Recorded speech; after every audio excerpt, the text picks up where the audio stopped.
Malam kita. Kita akan mempelajari pelajaran yang ke-8 di edisi bahasa Indonesia, judulnya Pelajaran 8.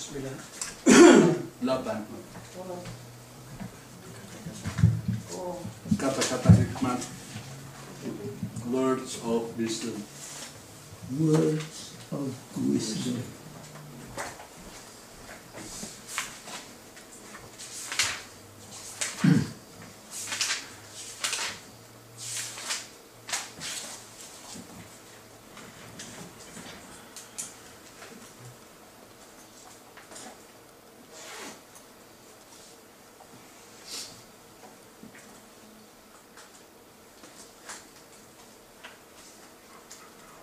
Ayat hafalannya pasal 20 ayat yang ke-6. Boleh dibaca? Banyak orang menyebut diri baik hati, tetapi orang setia, siapakah menemukannya? Ulangi, please. Banyak orang menyebut diri baik hati, tetapi orang yang setia, siapakah menemukannya? Apa maksudnya ayat ini? Banyak orang menyatakan bahwa, oh saya itu baik. Tidak ada orang yang bilang jelek.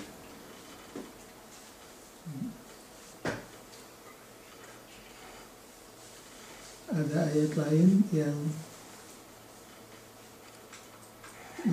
berhubungan dengan ayat yang ke-6 ini. Biarlah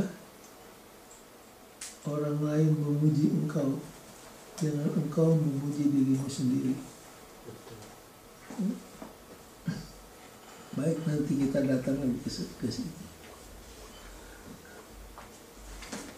Teori evolusi mengatakan bahwa manusia itu adalah produk daripada lingkungannya. Alkitab mengatakan manusia itu adalah ciptaan Tuhan. Dan manusia bukan cuma diciptakan oleh Tuhan, tapi ditebus oleh Tuhan dari dosa.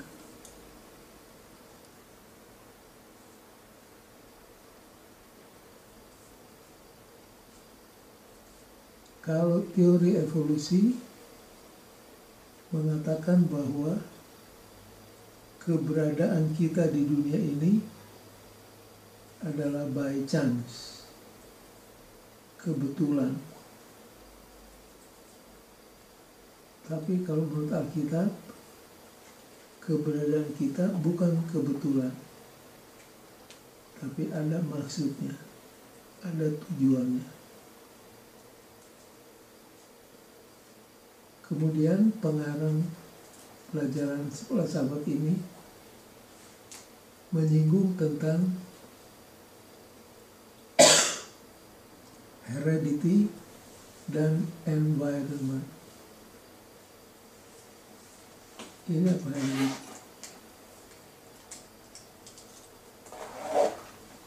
Keturunan dan lingkungan. Keturunan dan lingkungan.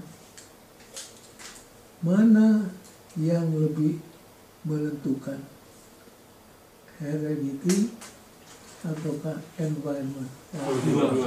Dua-dua. Ada sebutan mengatakan begini, hubungan antara heredity dan environment dalam mempengaruhi manusia. Heredity loaded the gun, environment triggers it. Kan ada pistol. Heredity itu ibarat loaded the gun, artinya apa? Memasukkan pelor ke dalam pistol. Baru Environment yang apa? Tarik pelatuk. Tarik pelaku. Maka meledaklah.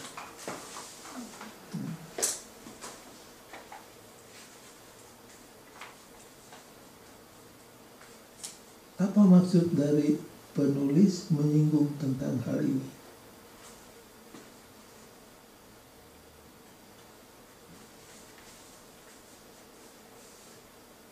Apa maksudnya?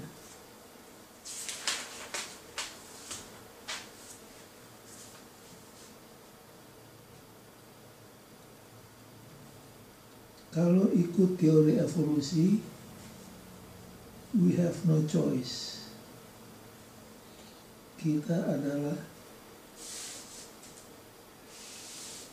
merupakan victim daripada environment.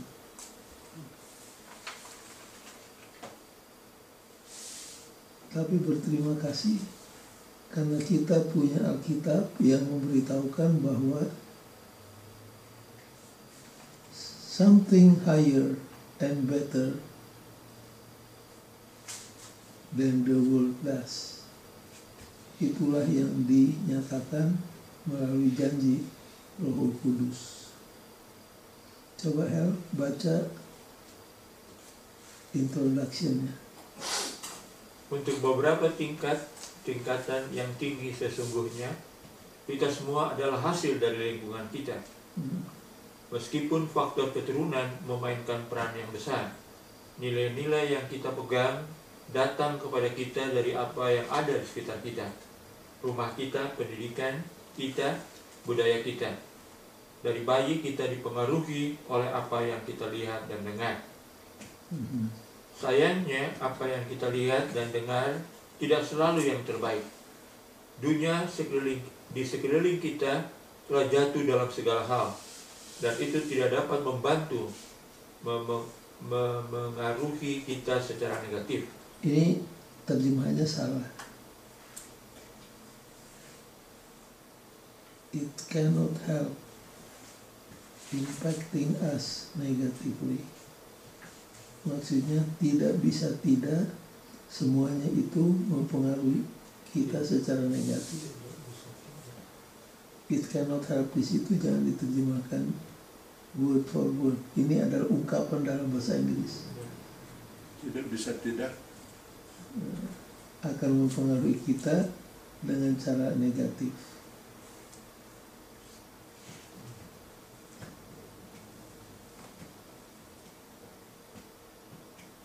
Terus ya? Namun demikian kita telah diberikan janji Roh Kudus, dan kita mempunyai firman Allah yang menunjuk kita kepada sesuatu yang lebih tinggi dan lebih baik daripada yang dunia lakukan. Minggu ini kita akan melihat berbagai jenis amsal dan kebenaran praktis yang amsal ekspresikan, kebenaran-kebenaran yang jika diterima ke dalam hati dan diikuti, sesungguhnya dapat menolong kita mengalahkan dampak negatif dari dunia yang jauh ini, yang jatuh ini, dan menyediakan kita kepada yang lebih baik. Jadi maksudnya, walaupun banyak pengaruh dari luar yang selalu mencoba untuk mempengaruhi kehidupan kita, kita punya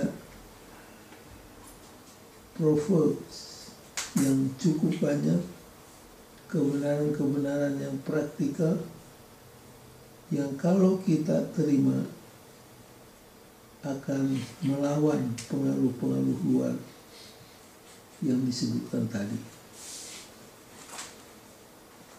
Jadi dengan kata lain, banyak nasihat-nasihat, kata-kata wisdom untuk memperlengkapi kita menghadapi pengaruh-pengaruh dari luar.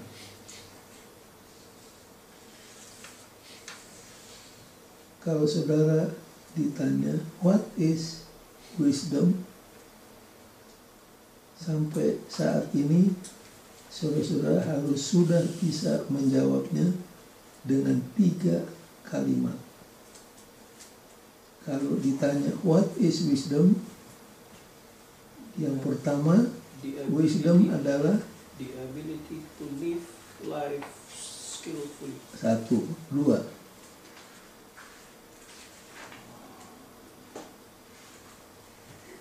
Wisdom is the truth. Practice the presence of God. Ketiga, the ability to discern the truth and error. Kesanggupan untuk membedakan mana yang benar, mana yang tidak benar. Jadi at least saudara sudah punya 3 keterangan tentang wisdom.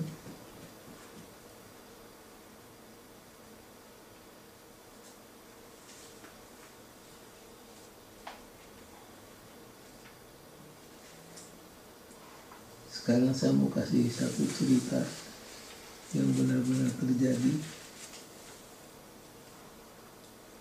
yang ada kaitannya dengan wisdom.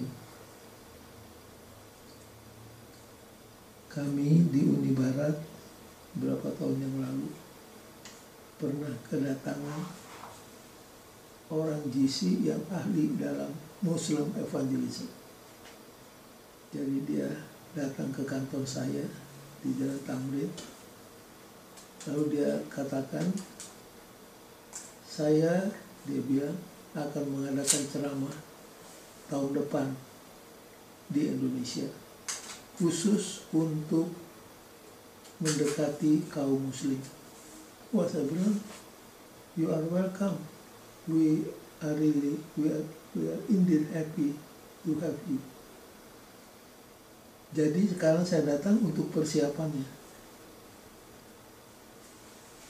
Boleh, saya bilang, nanti kita bawa ke daerah, ke tempat-tempat tertentu untuk keperluan ini. Tapi saya perhatikan dari caranya bicara terlalu keras. Sedangkan di dalam teori yang saya pelajari, kalau kita hendak menjaring kaum muslim, jangan dengan cara yang ofensif begitu. Jangan menghina Al-Quran, jangan menghina Muhammad. Tapi ini, waduh, keras sekali. Dan dia minta ceramahnya berlangsung 90 malam berturut-turut.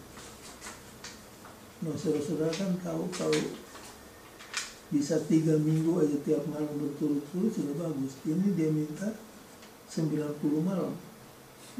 Dan dia bilang tidak boleh di gedung pertemuan Advent. Harus di mana? Di gedung bioskop. Satu kali kita pergi ke Malang. Kita bikin seminar di Malang. Sewa gedung, lalu dia mulai bicara. Keras sekali. Jadi satu kali Udo Matahari menerjemahkan. Nah, di situ pegawai-pegawai dengar-dengar. Jadi satu saat dia katakan begini, Jesus Christ is alive, Muhammad is dead.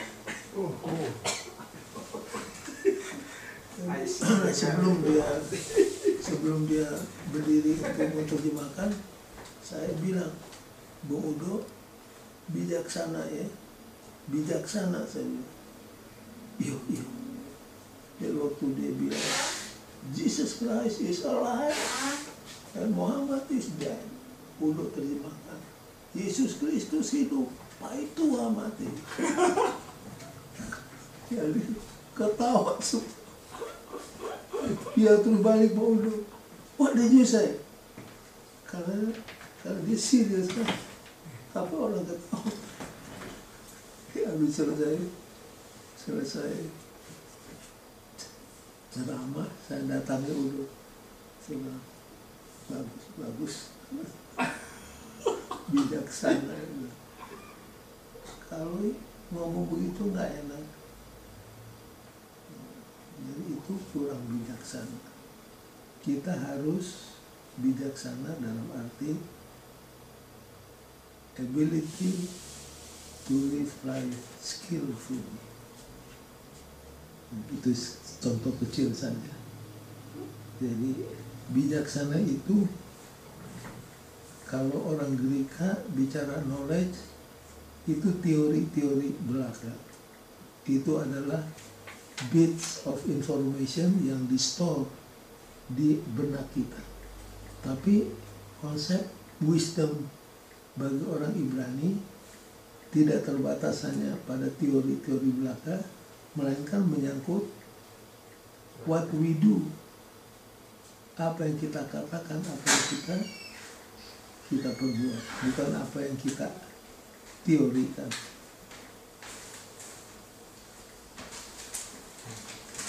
Di pelajaran yang pertama, we are all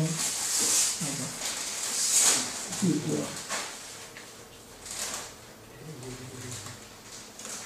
Kita baca Amsal 20 ayat 12.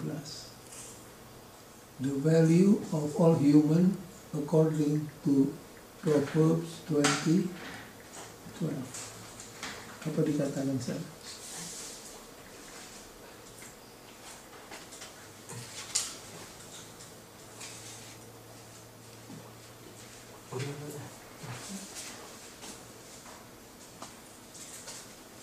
Amsal 20 silakan dibaca.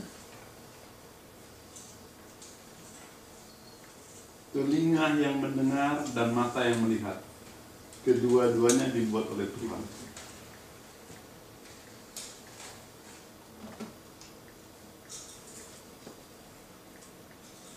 Apa maksudnya?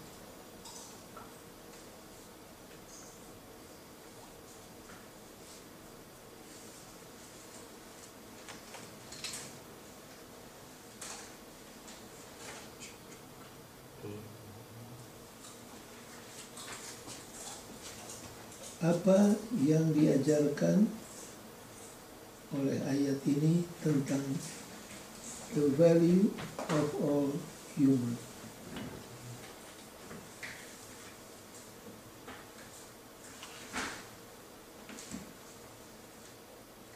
Pertama-tama kita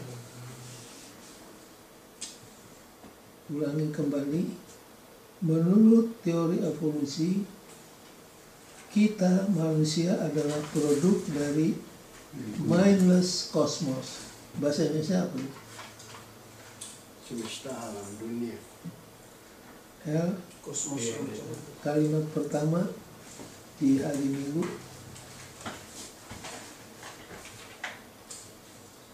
Tidak seperti teori evolusi yang menganggap kita semua hanya sekedar produk-produk kebetulan dari kosmos yang ceroboh. Apa maksudnya kosmos yang ceroboh?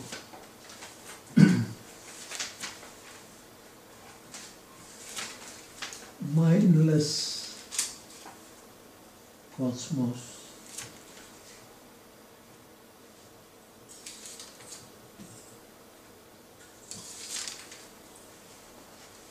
Kalau teori di luar Alkitab yang sangat populer tentang penciptaan, teori apa? Big Bang. Big Bang Theory. Jadi pernah jutaan tahun yang lalu terjadi sebuah ledakan yang dahsyat. Makanya disebut Big Bang Theory. Dan pada waktu Big Bang ini terjadi, muncul apa? Benda. Jadi bumi ini terjadi karena adanya Big Bang. Mindless cosmos. Terus Alkitab mengajarkan bahwa semua manusia diciptakan oleh Allah. Lihat juga Kisah 17 ayat 26.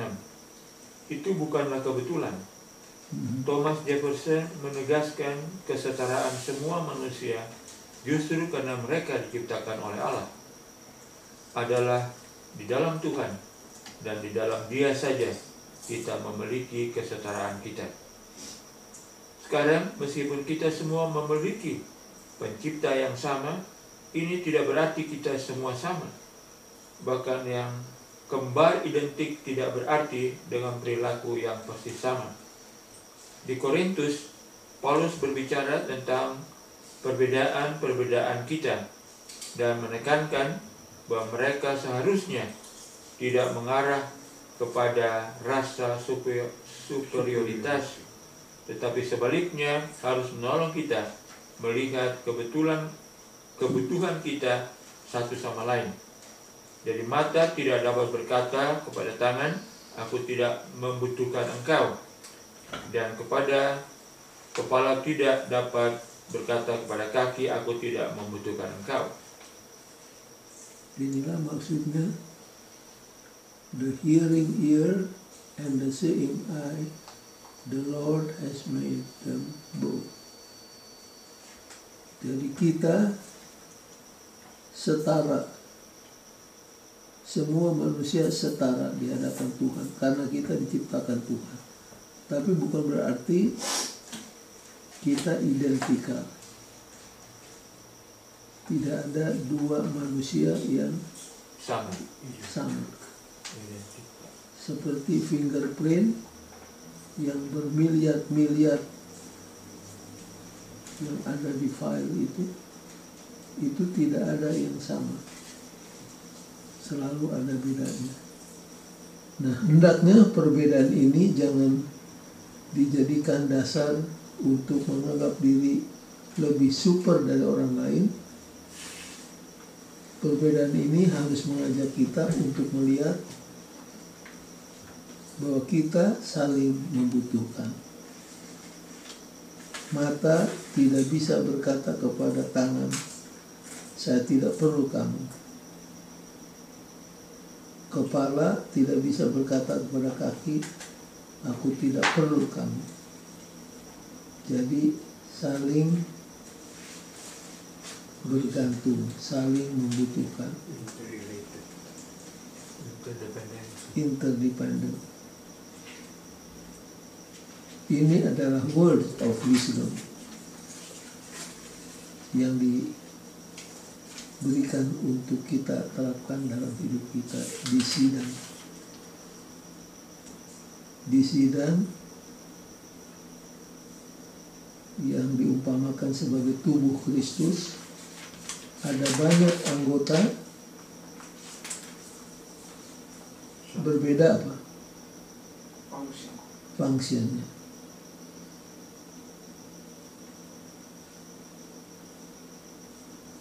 Nah, kalau digabung, kalau bekerja sama semua fungsi itu, maka kemajuan di sidang akan terjadi. Sebaliknya, kalau yang satu menganggap lebih penting dari yang lain, yang terjadi adalah percekcokan, perpecahan.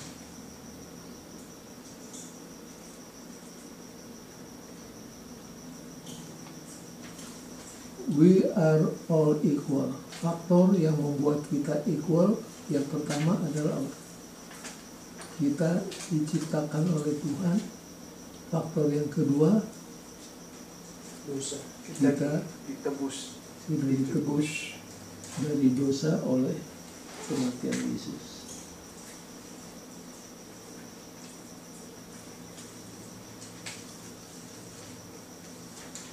Baik, sampai di sini. Apakah ada tambahan dari saudara atau pertanyaan? Kalau tidak ada, kita masuk kepada yang berikutnya. Di bahasa Indonesia apa? The test of life. Ujian kehidupan. Apa yang dimaksud ujian kehidupan itu dalam pelajaran ini yang mana? Kan judulnya The Test of Life. Apa itu Test of Life? perbuatan mereka menyertai mereka.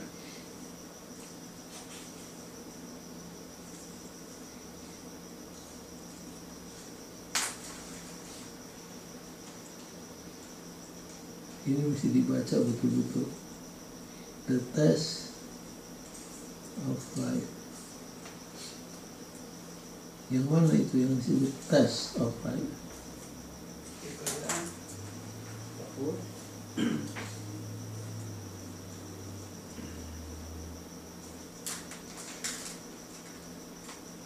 Pengetahuan, kecakapan,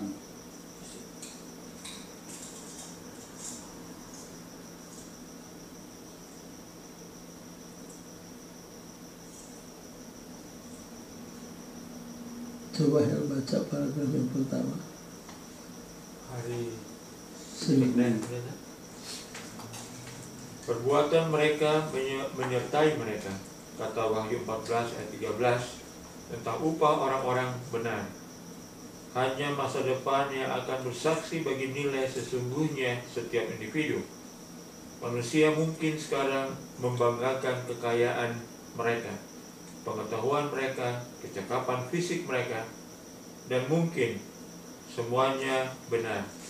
Tapi apakah arti semuanya itu di pemandangan Allah? Seringkali sifat-sifat prestasi dan perbuatan yang manusia tinggikan sebagai yang penting atau mengesankan ditunjukkan tidak berarti sebagaimana mestinya. Bagaimanapun juga, melihat beberapa karakter tercela sering dalam industri hiburan, semua disembah dan dipuji oleh para penggemar. Apa yang kita idolakan dan sembah menyajikan kesaksian yang kuat betapa jatuhnya kita. Kalau diambil intisarinya, apa maksudnya paragraf tersebut?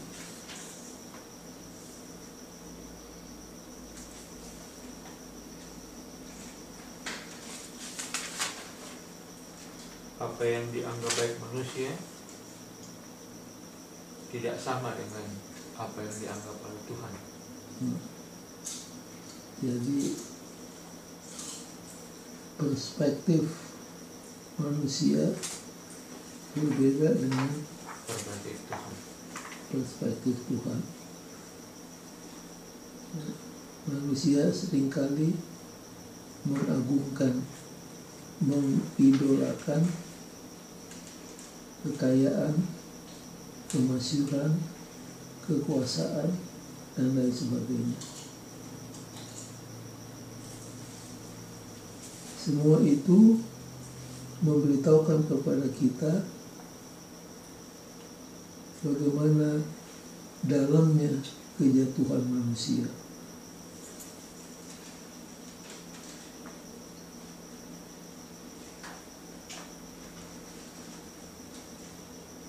Apa yang diidolakan oleh manusia di hadapan Tuhan bagaimana? Tidak punya arti apa-apa. Tidak ada arti apa-apa. Semua akan berlalu. Lalu apa yang mahal di hadapan Tuhan? Itu adalah bagian yang keduanya di Amsal pasal 20 ayat 6 sudah dibaca. Yeremia 9 ayat 23-24. Ini mesti dibaca. Baik. Yeremia 9 ayat 23-24.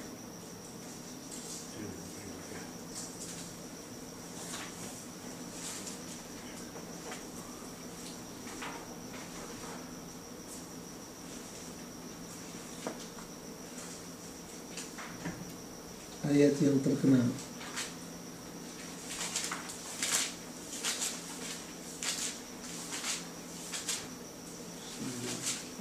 Beginilah firman Tuhan, dan orang bijaksana bermegah karena kebijaksanaannya, dan orang kuat bermegah karena kekuatannya.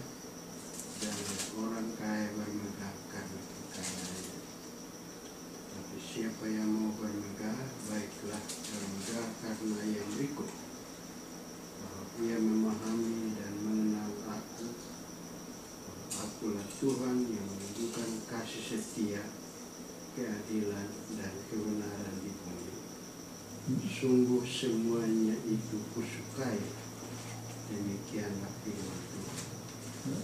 Jadi ayatnya sangat jelas. Apa yang dibanggakan oleh manusia, kekayaan, kekuasaan, pengaruh, dan lain sebagainya. Dirinya katakan orang kaya jangan sombong karena kaya, orang pintar jangan sombong karena kepintarannya. Kalaupun ada sesuatu yang harus sangat kita pentingkan, itu adalah apa? Bahwa kita mengenal Tuhan, bahwa kita punya hubungan yang erat dengan Tuhan. Dan hubungan yang erat dengan Tuhan inilah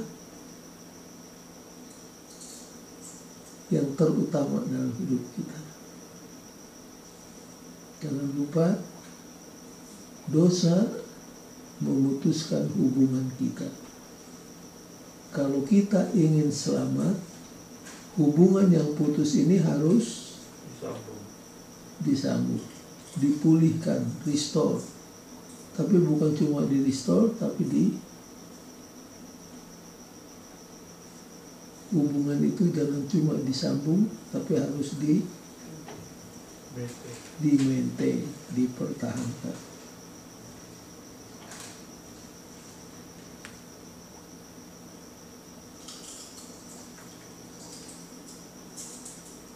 Akhirnya kembali kepada relationship with God. Relationship with God harus dibarengi dengan relationship yang horizontal dengan sesama manusia. Ada satu paragraf di sini yang sangat penting yang harus kita perhatikan. Hari Senin, paragraf kedua. Bukanlah satu tindakan sensasi, cinta atau pengorbanan yang akan menunjukkan kualitas utama hubungan kita, tetapi rangkaian tindakan-tindakan kecil yang lama dan tetap yang kita lakukan hari demi hari dengan sabar dan pasti. Makanan setiap hari yang disajikan kepada pasangan, perhatian yang tetap kepada orang tua yang sakit, usaha yang berkesinambungan dalam pekerjaan Anda, semua tindakan kerendahan hati sepanjang hidup ini adalah bukti bahwa iman Anda nyata adanya. Tetap setia lebih berharga daripada tindakan-tindakan kasih yang hebat namun jarang. Jadi poinnya adalah apa?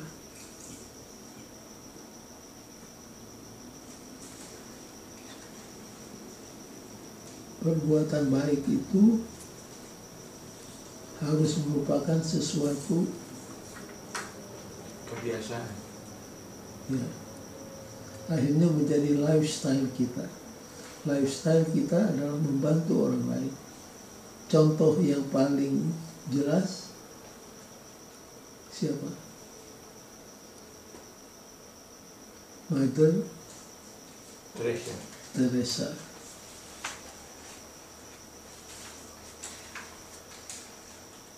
Dia mengabdikan seluruh hidupnya untuk kepentingan orang yang tidak seberuntung seperti dia. Orang sakit, orang kusta, orang yang lapar. Itulah yang menjadi obsesinya. Kita berbuat baik sekali-sekali. Kalau ada appeal dari pendeta di mimbar, baru kita respon. Kalau Mother Teresa berbuat baik, itu menjadi lifestyle.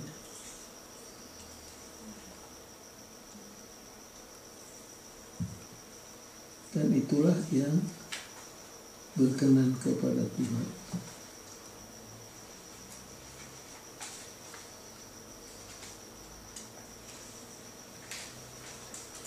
Bagus juga dibaca Markus 9 ayat 35. Lalu Yesus duduk dan memanggil ke-12 murid itu, katanya kepada mereka, jika seseorang ingin menjadi yang terdahulu, hendaklah ia menjadi yang terakhir dari semuanya dan pelayan dari semuanya. Ini menekankan apa?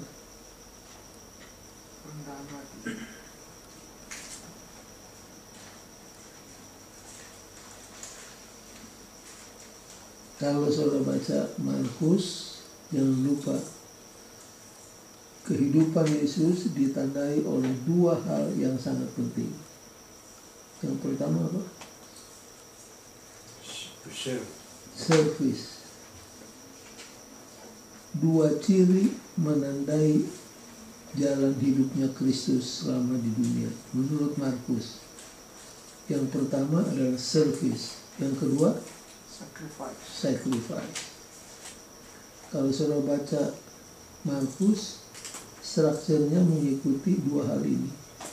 Dari pasal pertama sampai pasal 8 ayat 30 itu bicara tentang service yang dilakukan oleh Yesus kepada orang-orang di zamannya. Tapi dari pasal 8 ayat 31 sampai selesai Lukas sudah lebih hebat, lebih dalam daripada service. Yesus bicara tentang apa? Sacrifice. Jadi begitulah hendaknya kehidupan kita di zaman modern ini ditandai oleh service, baik di rumah, baik di gereja, baik di masyarakat. Service. Dan kalau diperlukan, kita juga rela untuk berkorban. Service and sacrifice.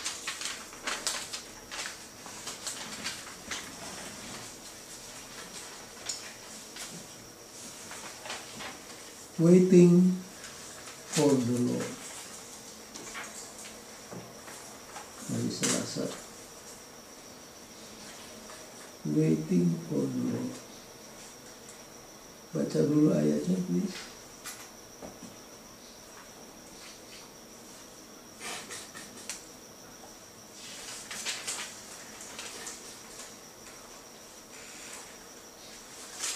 Siapa sudah dapat? Amsal 20 ayat 17, 21 ayat 5.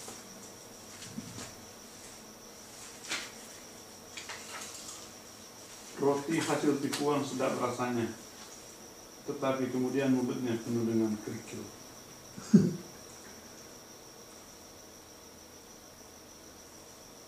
21 ayat 5. Rancangan orang rajin semata-mata mendatangkan kelimpahan, tetapi setiap orang yang tergesa-gesa hanya akan mengalami kekurangan.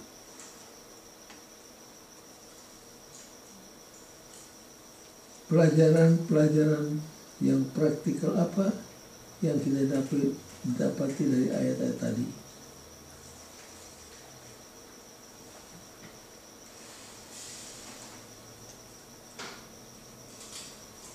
Baca paragraf pertama. Pencuri yang mencuri roti mendapatkannya lebih cepat daripada orang yang harus bekerja untuknya. Para penjual yang berbohong untuk menjual barang dagangan mereka yang tak berkualitas mungkin menjadi lebih cepat kaya daripada penjual yang jujur. Bandingkan Amsal 21 ayat 5. Kepada ayat selanjutnya, namun kata Amsal, masa depan orang mengubah yang manis menjadi kerikil, dan kekayaan yang diperoleh dengan buru-buru akan menjadi kemiskinan.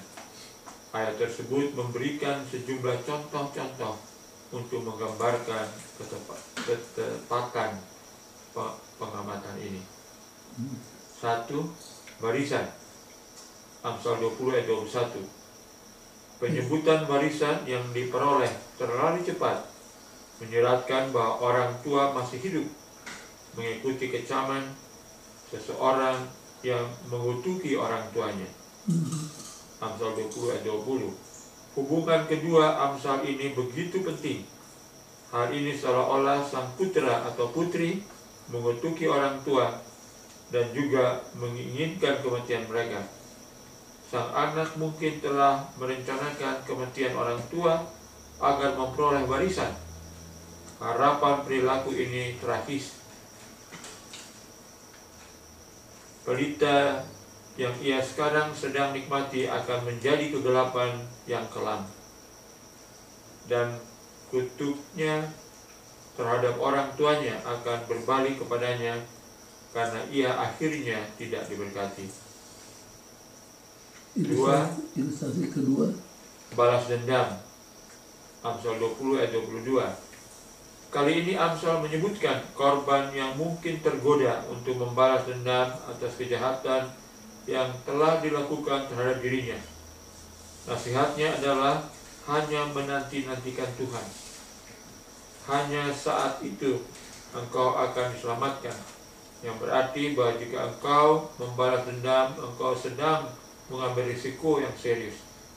Amsal 25 ayat 21 dan 22 menekankan petunjuk yang sama, menggunakan gambaran penumpukan bara api di atas kepala musuh, sebuah ritual Mesir yang mengekspresikan pertobatan dan perubahan. Jika engkau menahan diri dari balas dendam, Amsal 20 ayat 22, berjanji engkau akan diselamatkan oleh Tuhan. Dan dalam proses, tambahkan Amsal 25 ayat 21 dan 22, engkau akan menyelamatkan musuhmu sehingga mengalahkan kejahatan dengan kebaikan. Roma 12 ayat 21. Ini ayat-ayat dan keterangan yang dibaca enak didengar, Susah dipraktikkan. susah dipraktikkan. Judulnya adalah Waiting for the Lord. Di dalam Alkitab, ungkapan waiting for the Lord ini diberikan berulang kali. Apa yang sudah tahu makna daripada waiting for the Lord? Seolah-olah ini sikap yang pasif, lipat tangan, waiting for the Lord. Apa maksudnya?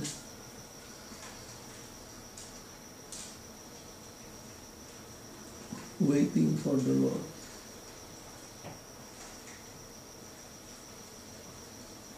Biarlah kehendak Tuhan yang jadi.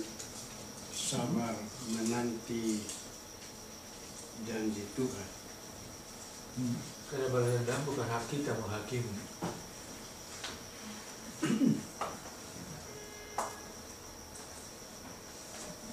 Kita pusatkan dulu di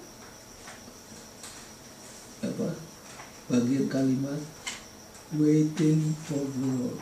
Kan di Alkitab ini berulang kali. Kebetulan ini waiting for the Lord ini salah satu ayat kesukaan saya. Coba selalu buka Yesaya 40 ayat 31.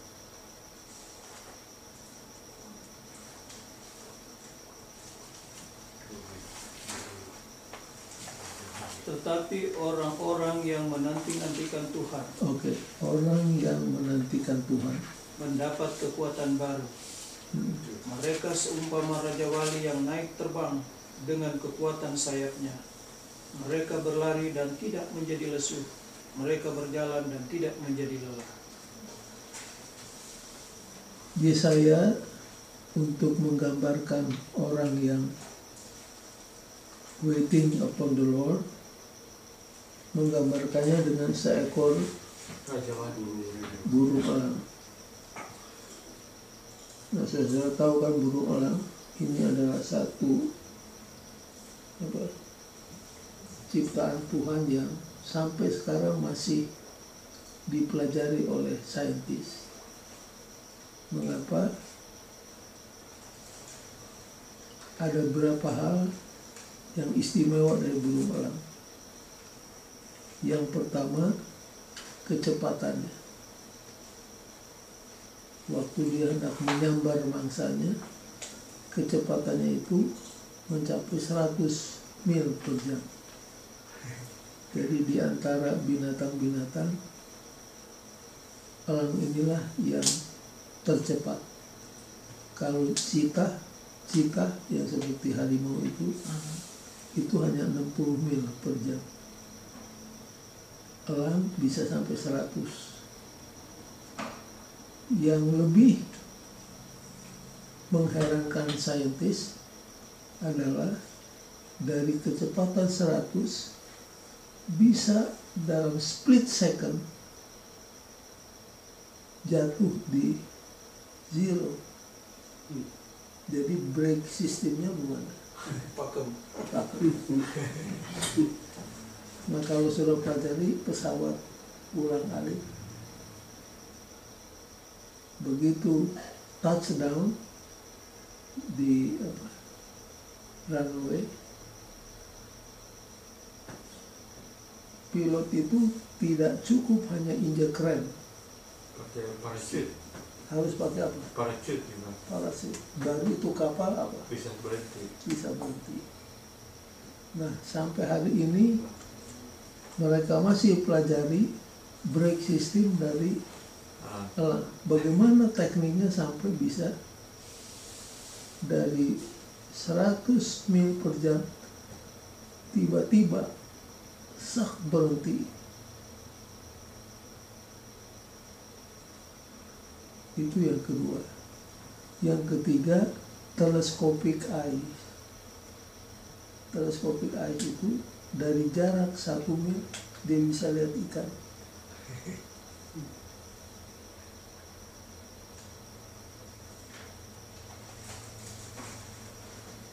Tidak heran kalau Ayub di dalam pasal 12 katakan, belajarlah dari burung-burung, maka burung-burung akan mengajar kamu. Nah, kembali kepada waiting upon the Lord. Kalau dibaca sepintas lalu, seolah-olah mengajarkan kepada kita untuk bersikap pasif. Tapi tidak demikian. Kalau saudara ditanya, orang yang menantikan Tuhan, yang sudah mengerti apa artinya menantikan Tuhan. Sabar.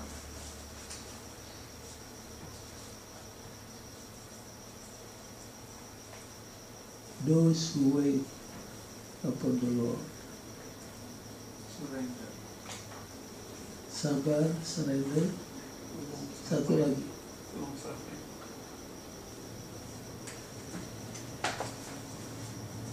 Trust in the Lord. Bergantung kepada Tuhan.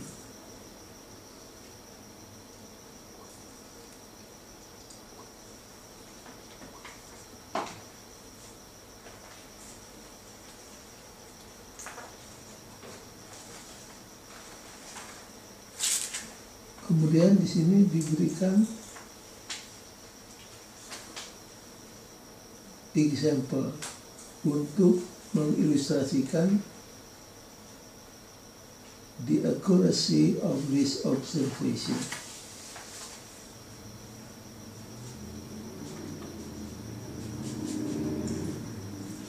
Tadi saudara-saudara sudah baca bahwa pencuri yang mencuri makanan itu memperolehnya lebih cepat daripada orang yang bekerja. Sale people yang menjual barangnya dengan tipu daya bisa lebih kaya, lebih cepat kaya daripada yang jujur. Tetapi Amsal katakan amarannya di hari-hari depan apa yang dirasakan manis enak sekarang akan berubah seperti apa? Seperti kerikil.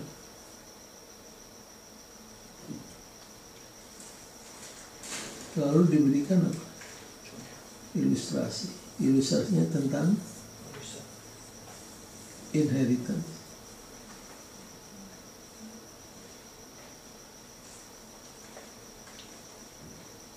Kalau baca TV, kalau nonton TV, ada orang-orang yang tega membunuh istri atau suami hanya sekedar untuk dapat apa? Asuransi.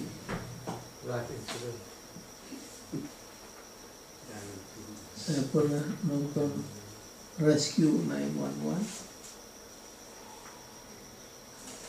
tentang seorang istri yang suaminya duduk di kursi roda, sudah lumpuh. Lalu dia pergi ke kolam di samping rumahnya dan dibiarkan wheelchair itu meluncur masuk ke kolam. Waktu diinterogasi dan diselidiki oleh FBI, ternyata she was after money. Ya, begitulah manusia. Kemudian apa hubungannya dengan nomor 2?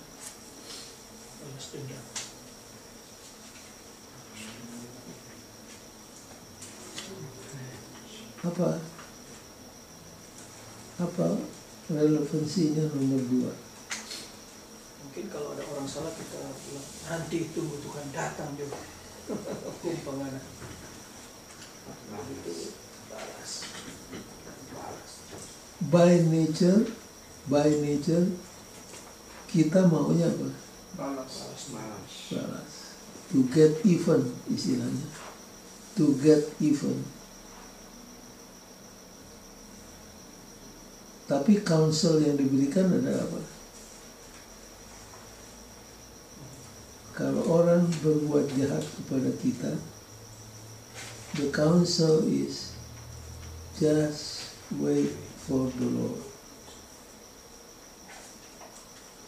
Satu kali di Bible study saya kutip Roma, jangan kamu membalas karena pembalasan itu Tuhan punya. Jadi kalau kita membalas, kita merampok haknya Tuhan.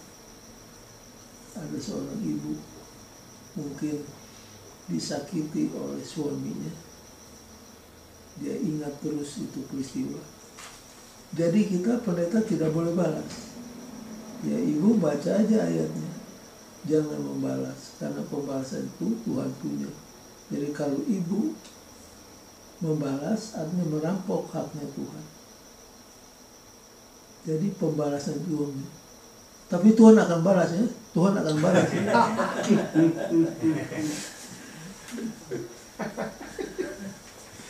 Dia penasaran. Jadi serahkan aja kepada Tuhan.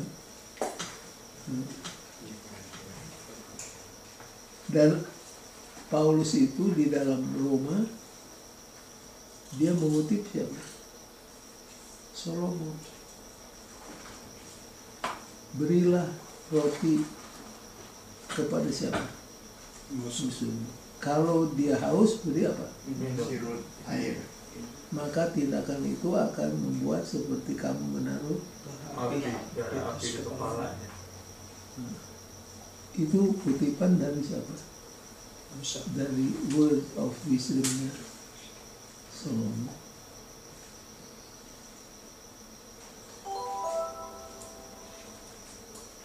Kutipan dari Nyonya White di Thought from the Mouth of Blessing, lebih baik kita menderita karena diperlakukan tidak adil oleh orang lain, daripada kita menderita karena kita mau balas dendam. Para ahli ilmu jiwa menemukan bahwa emosi yang negatif yang paling merusak tubuh kita adalah apa? Adrenalin. Balas dendam. Itu saintis. Orang Cina mengatakan kalau kamu mau membalas musuhmu, Sediain 2 peti mati. sediakan 2 peti mati atau 2 kuburan. 1 untuk musuhmu, 1 untuk kamu sendiri.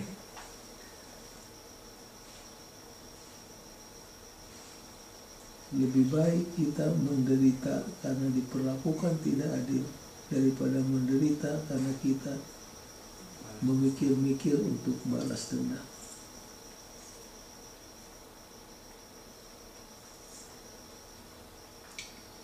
Yang terbaik adalah wait for the Lord. Serahkan kepada Tuhan. Biar Tuhan yang mengatur semua. Hari Rebo ini sangat mudah dicerna. Karakter seseorang diukur less by wisdom or even by religious commitment than by readiness to help the poor and the needy.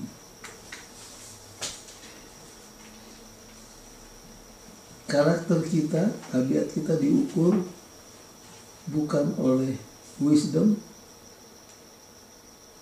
ataupun oleh religious commitment, tetapi ukurannya adalah apa? Bagaimana kita Dia menolong. Membantu orang miskin. sikap kita terhadap orang-orang yang miskin.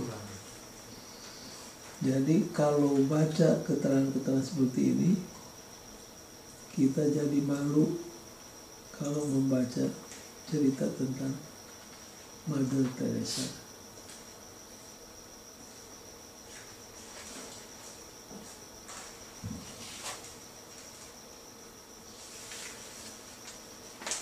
Apa di hadapan Tuhan yang disebut agama yang berkenan di hadapan Tuhan, agama yang murni, masih ingat? Itu ayatnya di mana?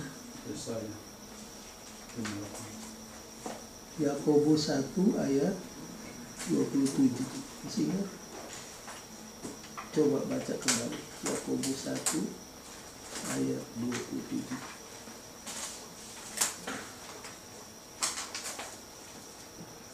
Ibadah yang murni dan yang tak bercacat di hadapan Allah Bapa Ibadah kita, yang apa? yang murni Nah, dan yang tak bercacat di hadapan Allah Bapa kita ialah mengunjungi yatim piatu dan janda-janda dalam kesusahan mereka dan menjaga supaya dirinya sendiri tidak dicemarkan oleh dunia. yang pertama dalam list definisi tersebut adalah merawat yatim piatu, orang-orang yang tidak berdaya, orang-orang yang tidak seberuntung seperti kita. Itulah agama yang apa? Yang murni. Kemudian Yesus mengatakan, kamulah terang dunia. Biarlah terangmu bercahaya-cahaya, supaya dunia melihat segala perbuatanmu dan mempermuliakan Bapa yang di surga. Itu adalah ayat yang paling sering dikutip oleh Ellen White. Kamulah terang dunia. Jadi kalau ayat itu dikutip paling sering oleh Ellen White, mengartikan bahwa nampaknya ada sesuatu yang sangat istimewa. Kapan terang kita bercahaya-cahaya? Bagaimana terang kita bercahaya-cahaya? Bukan waktu kita khotbah di gereja atau khotbah di mimbar kebangunan rohani. Jadi saya katakan, dek mesti ingat kapan terang kita bercahaya-cahaya. Jadi saya katakan di pasal yang ke-58, jikalau kamu memberikan baju kepada yang telanjang, memberikan makanan kepada yang lapar, memberikan air kepada yang haus, memberikan tumpangan kepada yang homeless. Lalu ayat dalam buku dia katakan, dan barulah terangmu bercahaya-cahaya. Jadi terang kita baru bercahaya kalau seperti Yesus, seperti Mother Teresa, hidup kita gunakan untuk melayani kebutuhan orang lain. Compassion for the poor.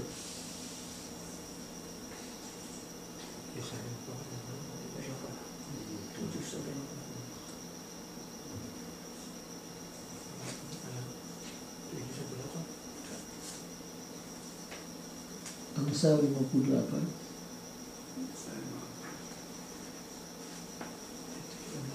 Begitu pentingnya Amsal 58, yang jawab katakan apa? Yesaya. Amsal atau Yesaya? Yesaya. Yesaya.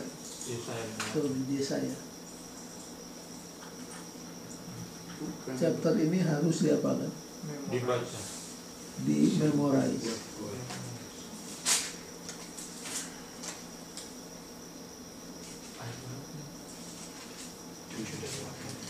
Yesaya 58.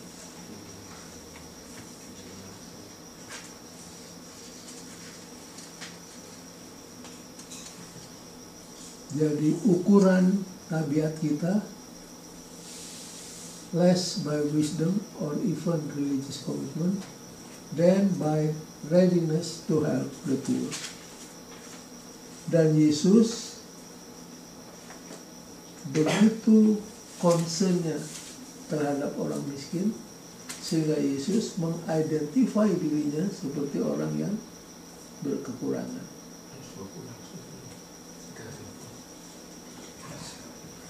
Kamu memberi makan waktu aku lapar. Kamu memberi air waktu aku haus.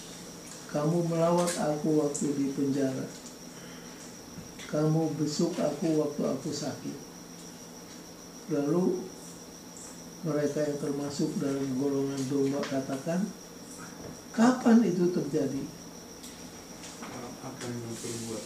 Barang apa yang kamu buat kepada yang terkecil dari segala hambaku ini, itulah perbuatanmu kepadaku. Sabaslah hai kamu hamba yang setiawan, masuklah kemana? Ke dalam kerajaan yang telah disediakan Tuhan bagimu. Dan kemudian negatifnya kepada orang yang tidak mempunyai concern bagi orang-orang miskin.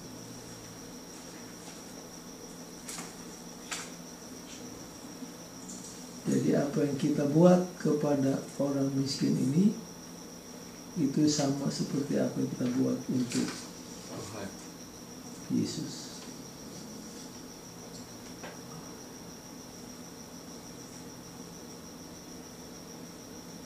Kemudian yang last but not least di dalam word of wisdom ini menyangkut tentang apa?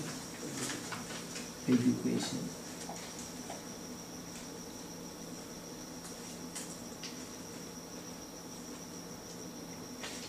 Jesus did not despise education.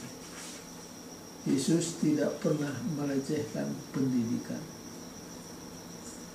Karena kalau pendidikan digunakan di bawah pengendalian Roh Kudus, itu akan sangat menolong dalam pekerjaan Tuhan.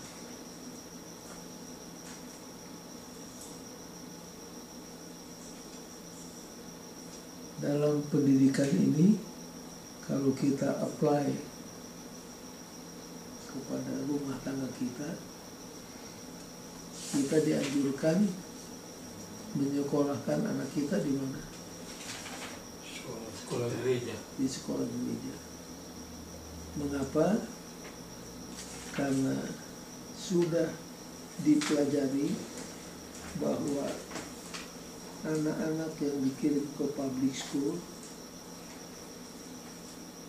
cenderung untuk menjadi sangat agresif dalam kehidupan mereka. Maka apa yang disebut homeschool menjadi sangat populer di Amerika. Jadi sekarang ini banyak orang-orang tua menyekolahkan anaknya dengan menggunakan sistem homeschool. Di sana ada kaset yang mengajarkan nyanyian-nyanyian agama, nyanyian gereja, disambung dengan pelajaran-pelajaran Alkitab, cerita, baru pelajaran sekolah. Dan ibu atau kakak atau siapa saja bisa berfungsi sebagai guru. Di rumah kami, cucu-cucu kami yang 4, yang jadi gurunya adalah anak kami, si Regina. Sekolah di rumah. Nanti kalau sudah besar, baru dikirim ke public school.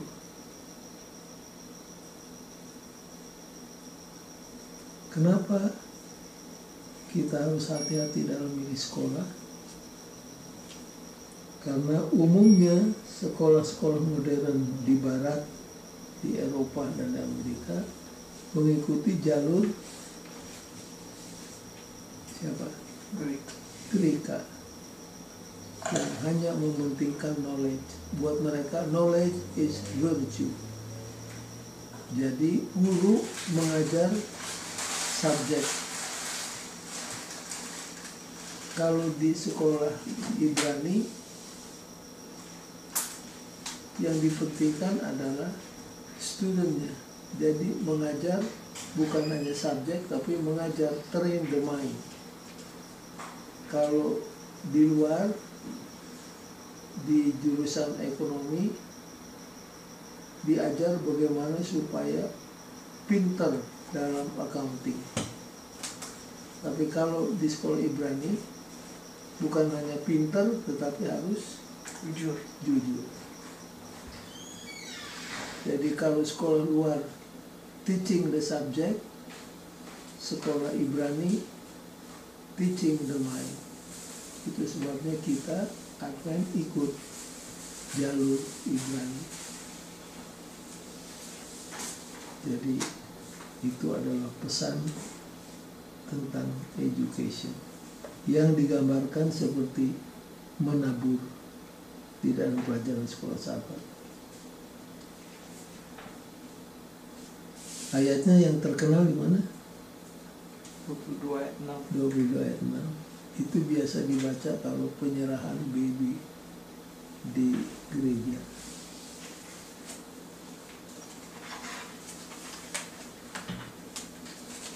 Baik, in conclusion,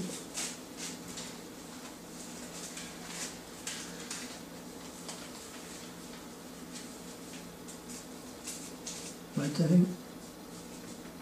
Mercy and truth may not bring you money or status, but they will help you make the best choices in life and give you power to create communities that flourish and grow. Terjemahkan.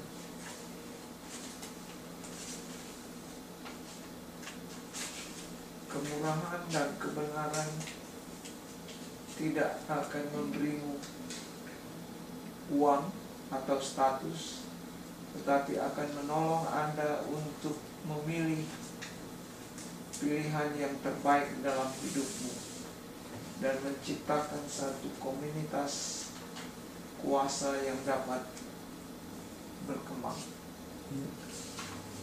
Jadi yang value yang sangat ada nilainya di hadapan Tuhan ada apa? Mercy and truth. Ya, walaupun tidak menghasilkan uang atau status, tetapi akan menolong saudara dalam hidup, memberikan kuasa untuk menciptakan komunitas yang berkembang dan bertumbuh.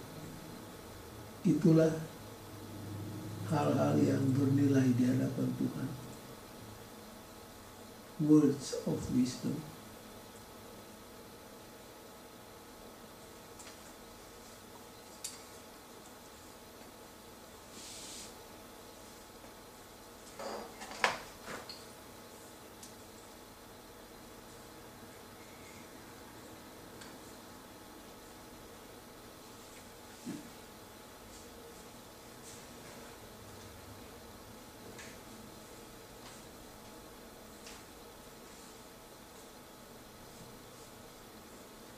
Kalau sudah selesai yang kedua,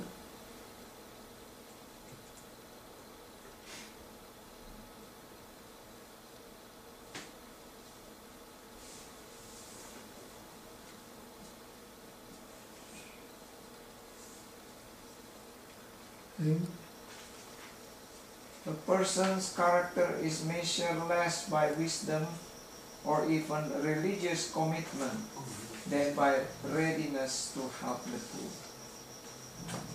saling aja.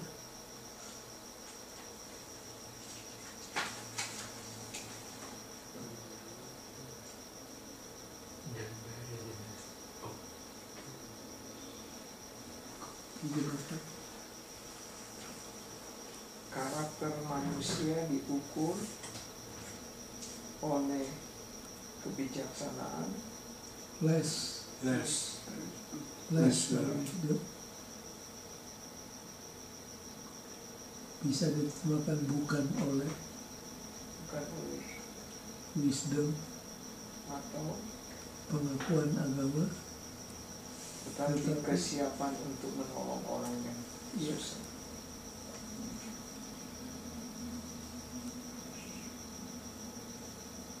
Jadi yang penting adalah apa? Menolong. Commitment to the poor. Dan Yakobus katakan agama yang murni di hadapan Tuhan adalah menolong orang yang berkekurangan. Janda-janda dan anak yatim piatu.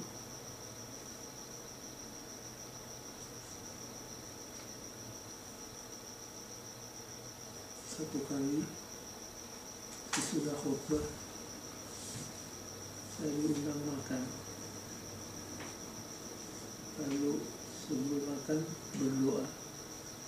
Yang berdoa mengatakan, Tuhan berkati juga orang-orang janda-janda yang miskin yang berkekurangan. Begitu amin, ada seorang yang berkata, Pak Sumana, kenapa cuma janda-janda yang didoakan? Duda-duda tidak pernah didoakan.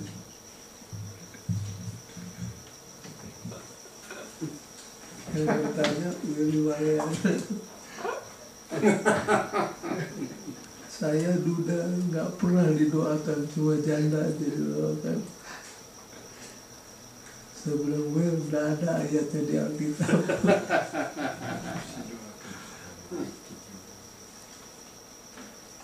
Yang ketiga, We are all created equal but not identical.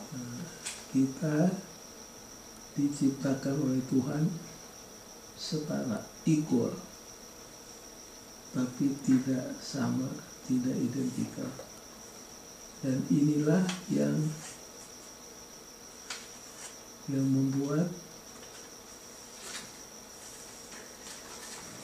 kita sadar perlunya orang lain, bermasyarakat, saling tolong menolong. Kalau istilah biologi, simbiose, mutualistis, hidup saling berdampingan dan saling menolong satu dengan lain.